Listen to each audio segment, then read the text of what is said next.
So it's me, GOLOEN64. You probably know me, you probably don't. Let's just get right into the meat and potatoes of the video. We're talking about Five Nights at Freddy's, specifically Ultimate Custom Night. So we know a good majority of the lore. Like, we know that William Afton's being kept in the heck or purgatory because the vengeful spirit's keeping him. And most people think it could be Cassidy or the crying child, but I think it could be someone different. I think it could actually be the phone guy. Hear me out, I have some reasonings for why I think this. It's because they always refer to the vengeful spirit as him and never anything else. That's a pretty odd detail, and I have some evidence that can pretty much back me up. I have seen him, the one you shouldn't have killed. And so you're like, what does this have to do with the phone guy? I want you to think about it for a second. We know Withered Chica would have seen Phone Guy at some point, because Withered Chica is FNAF 1 Chica. And we know this because in the newspaper, in Five Nights at Freddy's 2, after you beat Night 6, it says, the twin animatronics are being scrapped for potential malfunction, while the Withers are being kept for a smaller location later down the line. That's more or less what the newspaper says. It's just shortened down, so I won't have to like say the entire thing.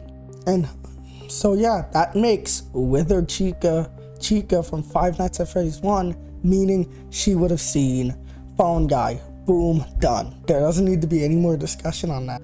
And now about Mangle's lines. He's here and always watching, the one you shouldn't have killed.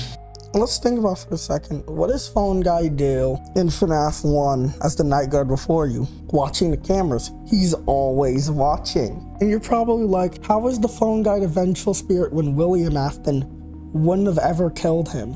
Let's think about it in this way. William Afton killed the 5 kids. That is undoubtable evidence. So him killing the kids, they possess the animatronics, making his death William Afton's fault. I'm gonna take it even further. Phone Guy knows the animatronics are possessed. And the reason why I say that, because in FNAF 2, Night 2's phone call, he says, I'll be honest, I never liked that puppet thing. It's always thinking, and it can go anywhere. That's pretty strange. But he also says, on Night 6, someone used one of the suits. We had a spare in the back, a yellow one. Someone used it. Now none of them are acting right. And in FNAF 3 he says, management has also been made aware that the Spring Bonnie animatronic has been noticeably moved and would like to remind employees that this costume is not safe to wear under any circumstances.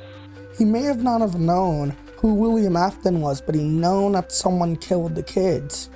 And this leads me to a theory I had for quite a while that's been incubating in my brain for a long time. And this is, there could be 2 Golden Freddys. And the reason why I say this is in FNAF 2, Golden Freddy is withered, and in FNAF 1, Golden Freddy isn't withered.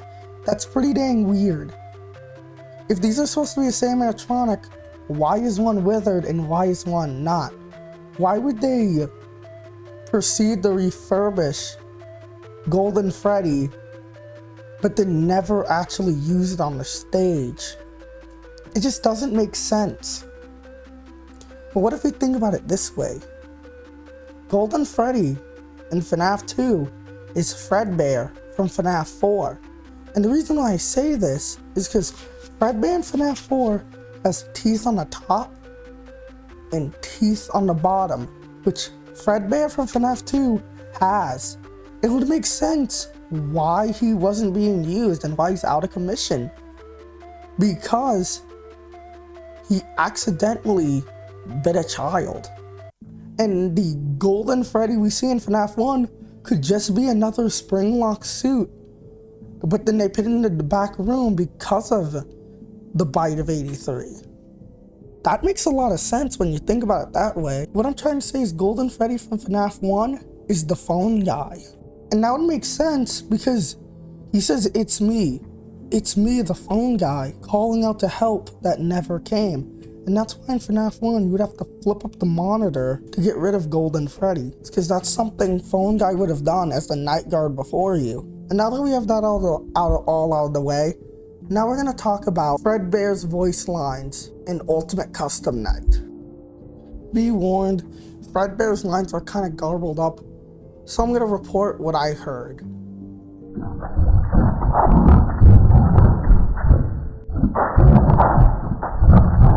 There was no fantasy and fun where I came from.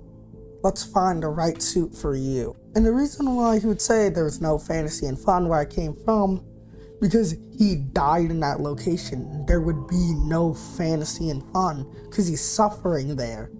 And let's find the right suit for you. I'm going to interpret that let's find the Spring Bonnie suit so you can forcibly stuff you into so you can suffer just like me. That would make a lot of sense. And the weirdest thing is, the only way to get Fredbear's lines in Ultimate Custom Night is by using a death coin on Golden Freddy. And editing Taquito Man here. While I was editing the video and I was getting like a picture of Fredbear for a comparison in the upcoming part, for some reason my PC crashed. That's a bit strange. I think Golden Freddy crashed my computer because I was getting too close to the truth. I'm pretty confident in this one. And don't forget to subscribe. Fredbear in Ultimate Custom Night looks a lot like Golden Freddy from FNAF 1. And what do you hear before Phone Guy dies in Five Nights at Freddy's 1? Golden Freddy's jump scare. And you know who wasn't burned in the Five Nights at Freddy's 6 fire? Phone Guy. The only way from the rest of his soul is when Old Man Consequences said, "Come and sit with me a while. Leave the demons to his demons, rest your own soul. There is nothing here." That's all the evidence I got for my theory. It could be true or could not be true. Hey, I'm just throwing this out there. And tell me how you feel in the comments below. I'd really like to know. And that was your host, Keto Man 64. And I'll see y'all in the next one. Goodbye.